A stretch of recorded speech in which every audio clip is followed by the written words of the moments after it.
আজকে একজন পুলিশের আধিকারিক বলছেন আমি এসছি, তো মনে হচ্ছে কত বড় কাজ করে দিয়েছেন। এসছেন আমি, আপনি তো মন্দির ভাঙার পর এসছেন, বলছে মন্দির ভাঙা আগে চলে আসে কি করে? মানে ওনাদের কাছে ইন্টেলিজেন্স ফেলিয়ার, বা ওনারা সব কিছু জানেন যে মুর্শিদাবাদের মতো, ধুলিয়ানের মতো, বেলডাঙ্গার মতো এখন উত্তর 24 পরগনা এরা ঢুকে ঢুকে হিন্দুদের মন্দির ভাঙে। আমরা আজকে গেছিলাম, সেখানে আমাদের ওপরে চড়াও হয়েছে জেহাদিরা আমাদের ওপরে চড়াও হয়েছে।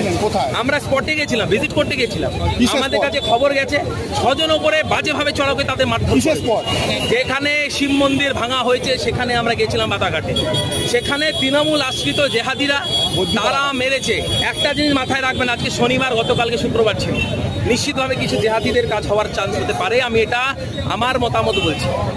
জেহাদিরা যেভাবে গোটা বাংলাদেশে হিন্দুদের আক্রমণ করেছে, এখন আস্তে আস্তে মুর্শিদাবাদ ধরে এখন এই লাইনটা ধরছে, এখন মেন লাইন